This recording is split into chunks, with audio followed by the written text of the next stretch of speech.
Hello, and thanks for joining us for this Sunstone Metals presentation.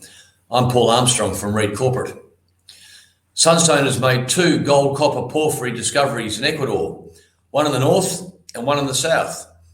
Drilling has already established that the dimensions of both these finds are of global scale, and the grades are comparable with those at many of the well-known porphyry operations around the world. But unlike some of its well-established peers, the mineralisation at Sunstone's discoveries starts from surface. The availability of hydropower also means there's an element of green copper here. I think this is something that we're going to hear a lot more about as the world focuses on the carbon emissions associated with the production of minerals that are then used for decarbonisation. Sunstone has a market cap of $120 million and is set to publish a maiden JORC resource in the coming quarter. Sunstone MD Malcolm Norris and his team have done this twice before. They found 2 world-class gold copper porphyries, and so they know how to find them and they know what they're looking for. Malcolm's happy to take questions when he's finished today's presentation, so please click on the Q&A tab on the right side of your screen and we'll endeavour to get as many of those questions put to him. Over to you, Malcolm. Thank you very much, Paul, and it's a pleasure to be here. And as always, it's a real pleasure to be talking about Sunstone. So let's go straight into this. We're an exploration company, so there'll obviously be forward-looking statements. But let's do a snapshot. So we're an Ecuador-focused gold copper explorer. It's a simple story. Listed on the ASX, market capitalisation, as Paul said, $120 million. Cash and equity investments, 25.7 at the end of June 2022, and that is dominated by cash. So our equity investments, primarily in Swedish listed Copperstone, are quite minor now, having we've sold a number of those shares to generate cash. So shares on issue, 2.5 billion. Top 20 is 36% there, but importantly, our most recent raising brought in some well-respected institutional and family office shareholders. So that together is sitting at about 27.6% of the stock, and board and management 5.1%. So we're absolutely aligned with all shareholders. Analyst coverage, there's been some reports from Taylor Collison, and we see brief notes from Morgans and periodic notes from Far East Capital. And those have been referenced in some recent Stockhead articles. So I'll talk about those as we get to some of the specifics. So as I said, very simple proposition for the investment opportunity. Discovery adds significant shareholder value, and that's absolutely demonstrated in our share price graph and in other companies' share price graphs that have made significant discoveries. The team at Sunstone has a track record of porphyry discovery. We were involved in the discovery of the Tujuh Bukit deposit in Indonesia and the Cascabel deposit in Ecuador. So you can see from our share price graph that the initial El Palma discovery, followed soon after by the initial Alba component of the Brahma Alba discovery, delivered essentially a 10-bagger. So these discoveries add huge value. Now, we're all suffering. Many companies have suffered the weak global markets over the last 4 or 5 months. But we certainly are of the opinion that we're undervalued at the moment, that we will see more discoveries being delivered within our portfolio, and that we'll see the existing discoveries growing and advancing. And as Paul said at the outset, we plan to deliver an initial mineral resource on Brahma Alba prior to the end of the year. So we've got 2 projects, Brahmaderos in the south, of which we own 87.5%, and our partner is loan carried, and El Palma in the north, of which we own 70%, and we can acquire 100% through a cash payment of $2 million US at our election. So who's doing all this? And it's the team. We've got a great team at Sunstone. We keep our team in Australia small, low corporate overheads. There's 5 of us. We've got 2 other directors. But in Ecuador, we've got 45 full-time employees, and they cover everything: geology, social, environmental, safety, We're doing a lot of very, very good work in Ecuador, and this team is really performing well. So very briefly on Ecuador, I won't go through all of this. I'll leave this for you to review, but there's a few key components to this. There is support throughout Ecuador for responsible mining, and I emphasize the word responsible. So modern mining, as demonstrated by Lundin Gold, for example, who operate Ecuador's first modern underground gold mine, that is supported, that is strongly supported. And that mine is contributing significantly to the Ecuador economy right now. In Ecuador, there's two mines, so Fruta del Norte, Lundin Gold, and also the Mirador large open pit, low-grade copper gold porphyry deposit. That's also in the southeast of Ecuador. Just a couple of key statistics here. Population 17.6 million. It's a small country. The length of Ecuador is 650 kilometres. So to put it into perspective, similar to the distance from Brisbane to Rockhampton, or similar from the distance from Perth to Kalgoorlie. But the metal endowment within that area is phenomenal. There's two belts. One contains Fruta del Norte and Mirador, and the other contains our two projects, Brahma and El Palma, but also contains the Cascabel deposit, which is the most advanced of the large modern development opportunities in Ecuador. ESG, look, this is considered across our business. We take it extremely seriously. We spend a lot of money on this, and we spend a lot of time on this. And we're expanding our commitment to this as our projects grow. And this not only includes social performance, but it includes a lot of environmental initiatives that we're involved in. It includes initiatives with local farmers on how to improve their crops. And it improves our, includes our governance approach across everything from procedures and policies through to how we run our business. So let's talk about the project. So Brahma, as they say in the real estate world, it's location, location, location, and Brahma certainly has it. So on the map, on the right, there's a map there that shows the project. The Pan American Highway goes through that project area. We're about an hour and a half drive from a commercial airport at Catamayo, and that airport services the city of Loja. Loja is a city with a population of over 500,000. Large centre for southern Ecuador. You can see in the upper left photo the valley that contains the Brahma project, and that prominent hill in the foreground is actually Brahma Alba system. And then the road going through the middle there is the Pan American Highway. We're only 900 metres above sea level, so quite accessible. There are existing roads into most of the drill targets. Where there aren't roads, we move around with an instrument called an iron horse, which is shown there in the bottom left, and that's how we move all our gear around. But that photo also shows just how dry and in fact arid this part of Ecuador is. So certainly an ideal place to be considering a mining development. And the map on the right also just shows the power infrastructure as we understand it at the moment.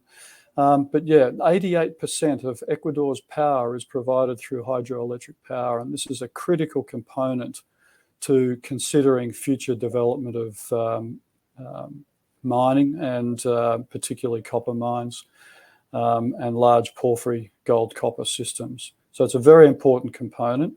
And a very attractive component. So all of these things together significantly add to the value of Brahma. So let's dive in and just quickly talk about Brahma Alba. This is the most advanced of our multiple set of targets that are in this concession.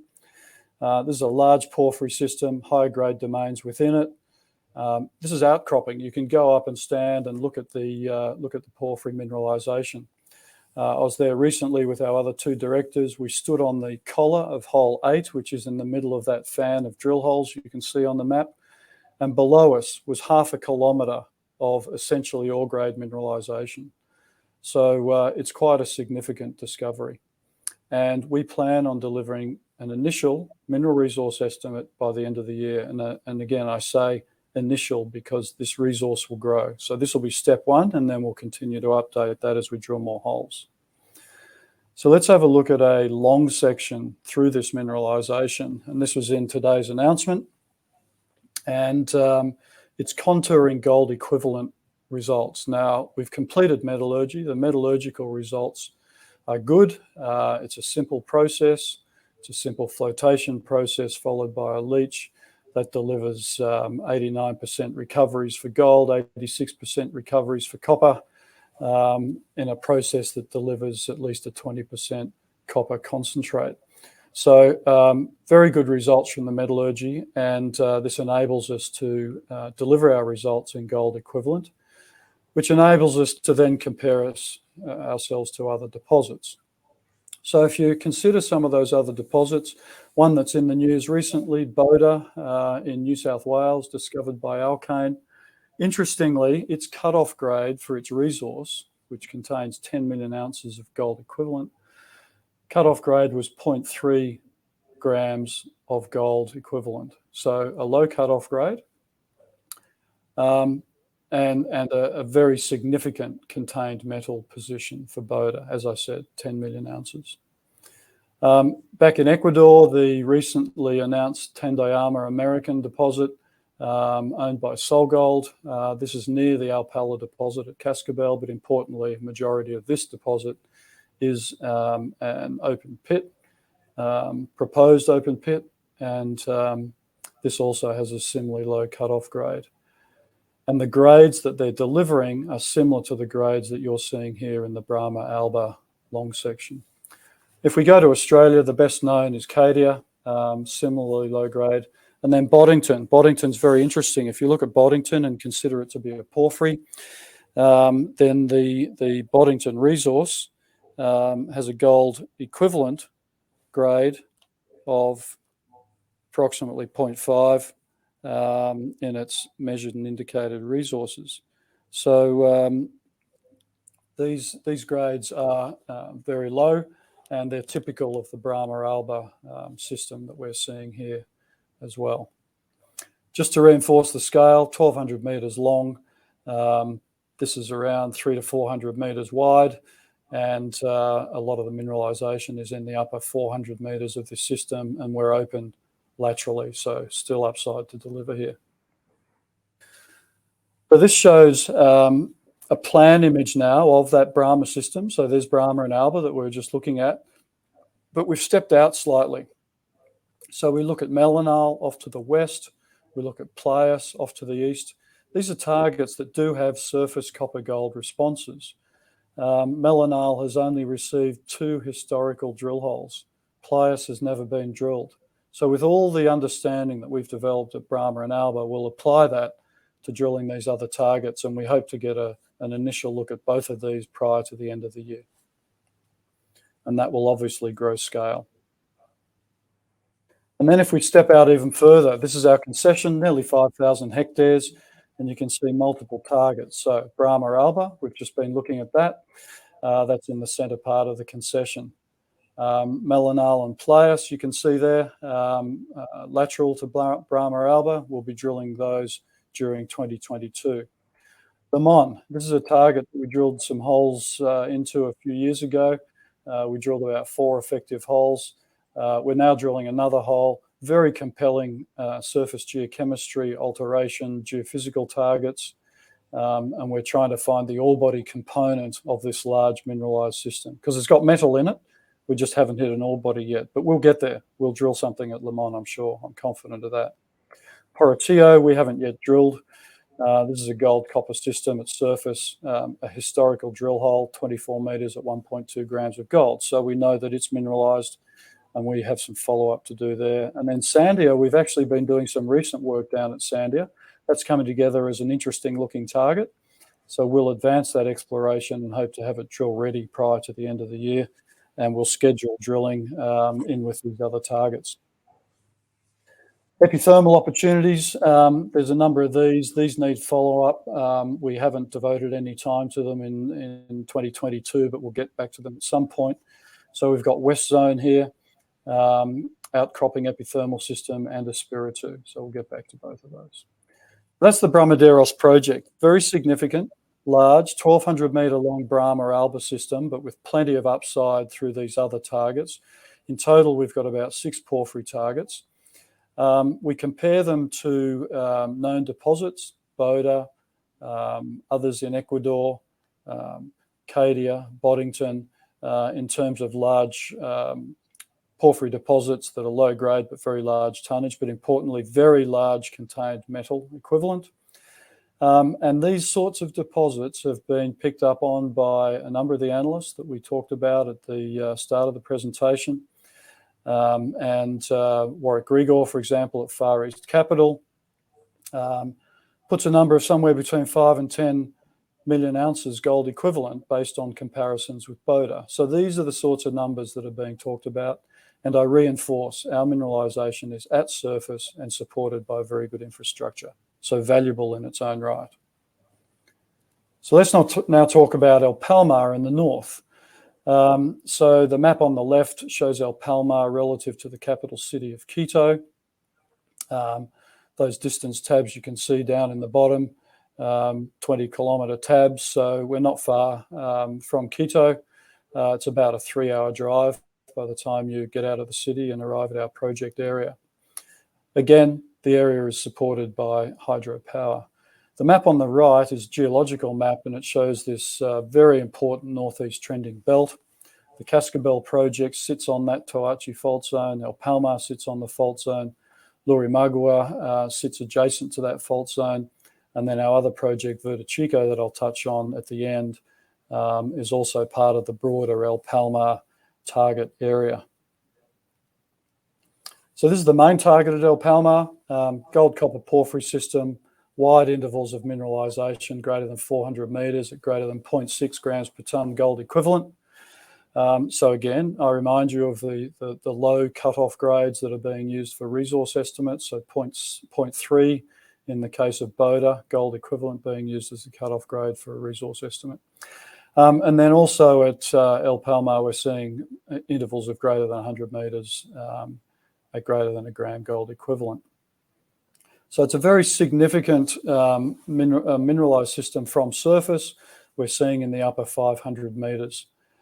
Gold, copper, and silver and magnetic susceptibility all correlate, so the magnetics have proven very useful in targeting drill holes. The magnetics do tell us there's a very significant vertical extent. We've managed to explore that in the upper 500 metres, but we need to look at some other data sets to allow us to confidently target deeper than that. And we've been doing some work on that. We're building up some targets that are beyond that depth based on some recent geophysics. It's called MT geophysics, magnetotellurics, and also a 3D IP system. What we're seeing is that mineralisation is plunging to the north. And so our exploration is essentially chasing that mineralisation plunging to the north. So this is the broader view. You can see the main target there in the centre, and then we've got this belt of 2.5 kilometres long, cluster of porphyry targets. And then as we go off to the north, we're seeing a number of epithermal targets. So these have been mapped by some historical explorers. They've been rock chip sampled. We've got some high-grade gold sitting in some of these, and they're related to northeast trending structures. So we've got some teams up there mapping at the moment, doing some sampling and trying to advance those towards drilling as well. So this is the concept for El Palma. Now, I go back to this one because it's a vertical slice through our magnetic model, our original magnetic model. Now, we'll be modifying this as we process through with the other geophysical surveys that we're doing. But what it does do is tell us that the upper 500 metres is a high confidence target. This is where a majority of our drilling has been completed. And this is where we're seeing those broad, wide intersections. Now, this area, based on analyst coverage from Morgan's here in Brisbane and their analyst Chris Brown, he's put out a minimum exploration target of 2.5 million ounces. In today's note that he put out, he said that was 2.5 to 3.5. In a previous note, he's put 2 to 5. So we're seeing that this is a multi-million ounce exploration target for just this upper 500 metres of mineralisation. We then go to the deeper area. We would like to be drilling this, but we've had to go back and look at our geophysics and plan our deeper holes with more data sets. And what we have found is that it is plunging to the north. So our earlier holes were not ideally sited, and we'll come back and chase this as it plunges off to the north. But the reason we're doing this work is to compare it to Alpala, the Cascabel deposit, which is located 65 kilometres to the northeast and on this north trending Toachi fault. So it has a subtle surface expression. The upper part of the ore body, the upper 500 metres, is pretty skinny, certainly skinnier than what we're seeing in mineralisation at El Palma. But then it expands out as you go deeper to essentially the main part of the ore body, so greater than a 0.9% copper equivalent domain, which the upper part of that is 600 metres below surface. So obviously a valid prize for us to be chasing. And with our additional review of new geophysics, we're confident that we can chase this at depth, most likely at this stage plunging to the north. So we have another look at this, and this is a slice through the magnetic model for El Palma. And this is the area that we've been drilling currently. So again, high confidence, upper 500 metres. We're looking at an area that's 500 by 300 by about 500 metres vertical extent, all well mineralised within a magnetic body. But then you look at this zone, and this is the northeast satellite target. Now, this has a subtle geochem response in surface, but that's because it's a little bit deeper. It doesn't extend all the way through the surface. So we're working this up to be drilled, we expect, between now and the end of the year. But certainly a coherent magnetic anomaly at depth, breaking up a little bit as it goes up towards surface, but we know it's got some form of mineralisation in it by surface geochemistry that has elements that you'd expect to see at the top of a porphyry deposit. And then finally, Vertico. So you can see in the graphic there, El Palma on the right, that's our 2 by 4 kilometre concession. You can see all the targets. In yellow are the epithermal targets that I was talking about that are located on these northeast and north-northeast trending structures. We go to Vertico. Historical exploration was done there up until 1998. 2 phases, one by Rio Tinto and one by a Canadian junior. And they identified significant gold, significantly, on a north-northeast or northeast trending set of structures. So very similar to what we're seeing in the northern part of El Palma.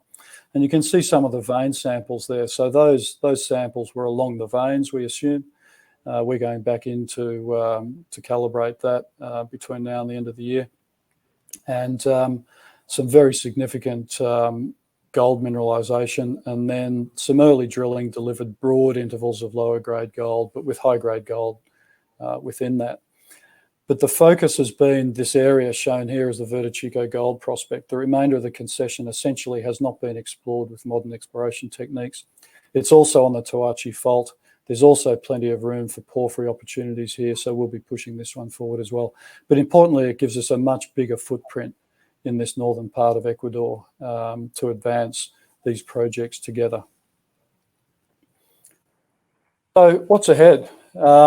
We basically continue to demonstrate the very large upside of both El Palma and the Brahma Alba discoveries, and in the Brahma project more broadly. So Brahma Alba drilling, it's ongoing at the moment. 2 rigs, we'll put a third back onto it over the next few months, and that'll allow us to deliver this initial mineral resource in late 2022. We'll deliver additional discoveries. I'm confident of that. Hopefully it's at Limon, hopefully it's at Melanal, hopefully it's at Plias, and we'll move these other ones forward, Portillo and Sandia as well, so that we've got lots of drilling opportunities ahead of us.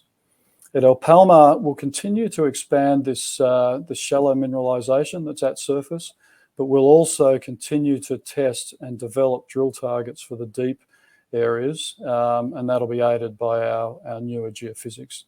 And then we'll advance Vertico through pre-drilling exploration. So that's the story. A compelling investment opportunity.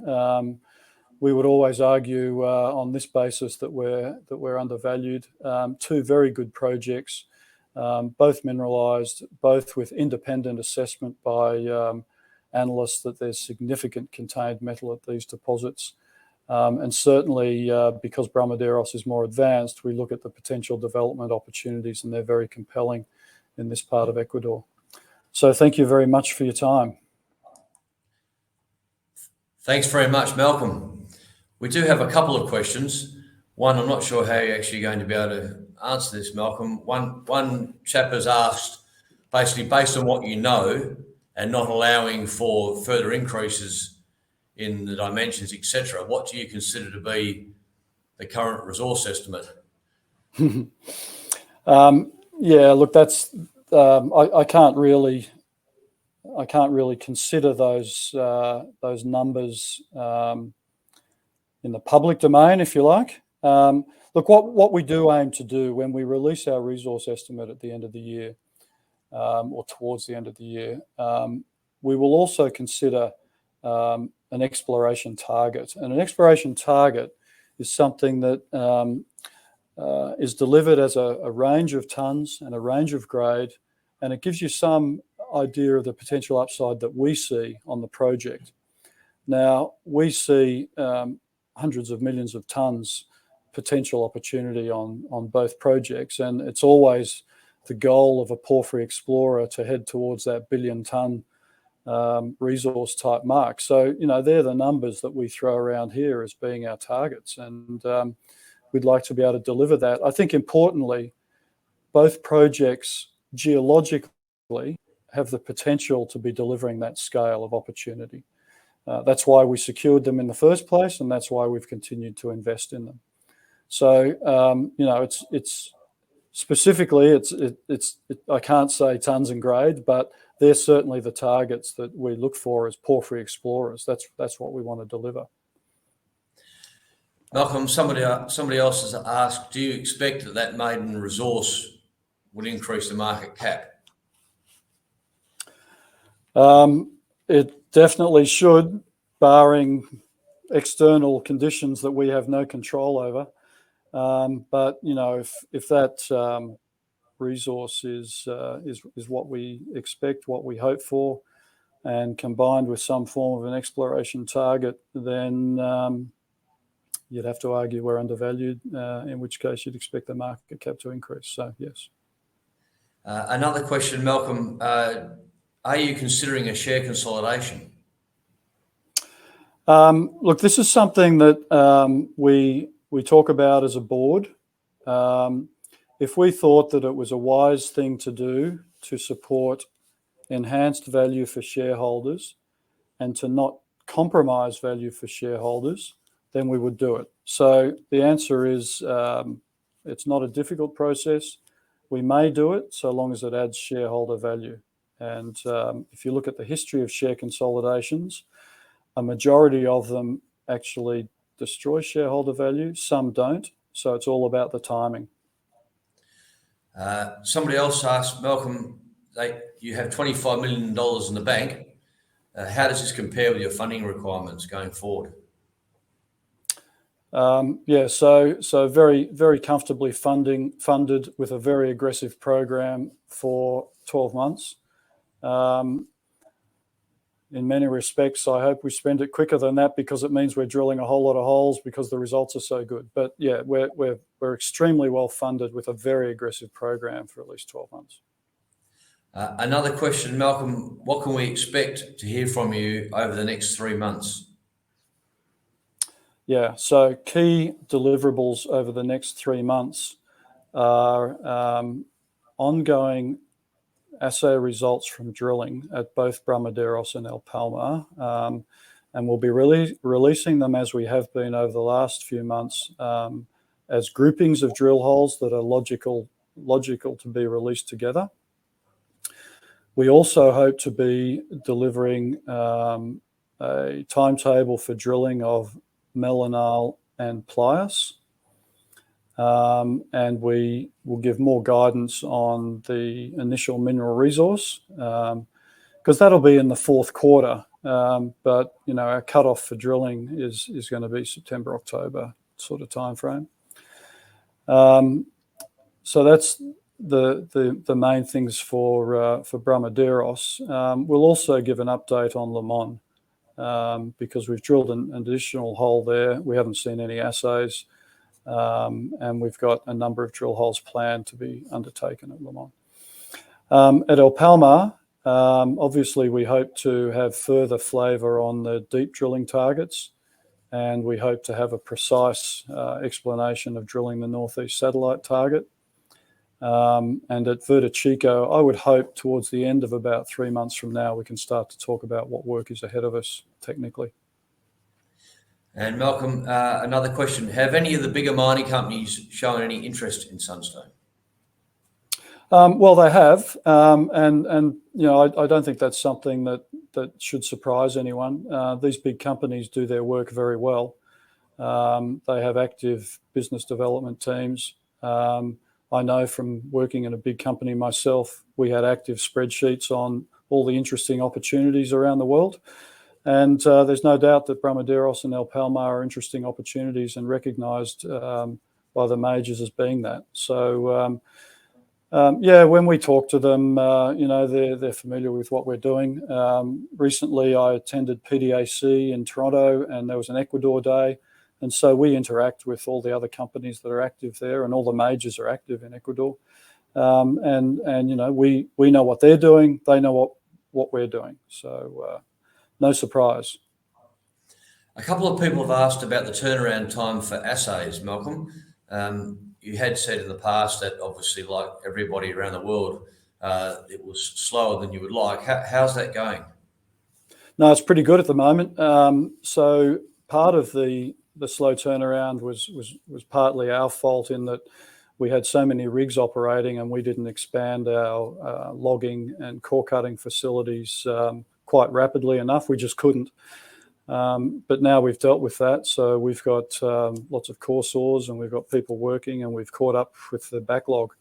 So we're seeing about a 4 to 5 week turnaround for when samples leave our facility in southern Ecuador through to when we get assay results back.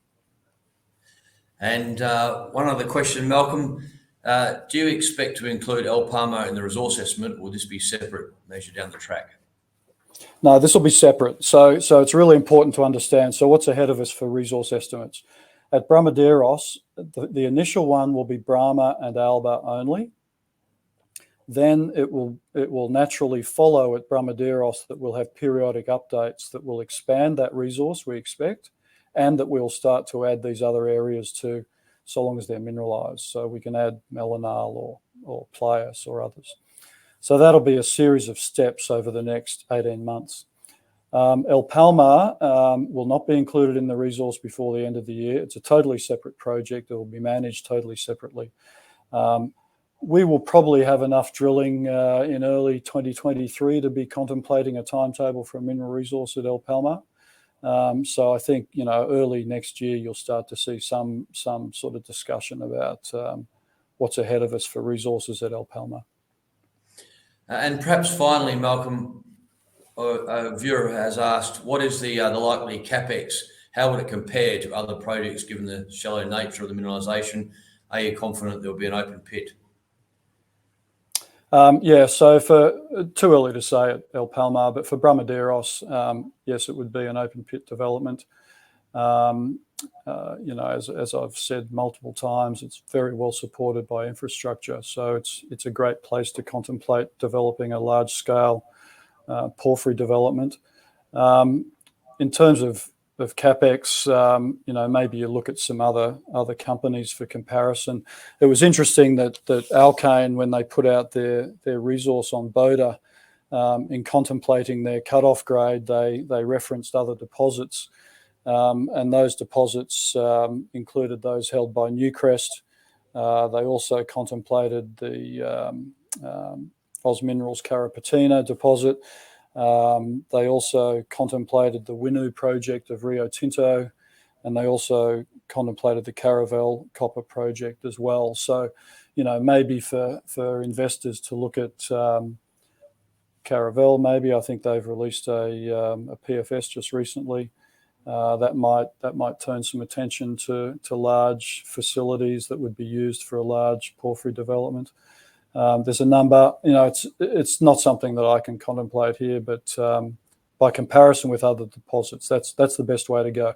And this is why, it's so important that we've now got our metallurgy for Brahma and Brahma Alba, and that we can start to deliver gold equivalents as well. So it just makes the comparison for investors with other projects and their corresponding valuations a lot more straightforward. Malcolm, thanks very much. It's a great story. You've clearly got scale at both the top and the bottom end of Ecuador. You've got grade, shallowness, proximity to surface, outcropping, obviously huge ongoing growth potential. I suppose the one unknown is how far will you get with these projects before one of the big boys decides they want to take it on themselves. Nice problem to have. Thanks very much for your time, Malcolm, and for giving us that update. Thanks to everybody who's joined us here today. I hope it's been interesting, and we'll look forward to doing this again with Malcolm. Malcolm's presenting at a mining conference on the East Coast later this week, I understand, and then hopefully we'll get him back for another webinar soon after that. Thanks to everyone for joining us. Thank you, Malcolm. Thanks very much, Paul. Appreciate it.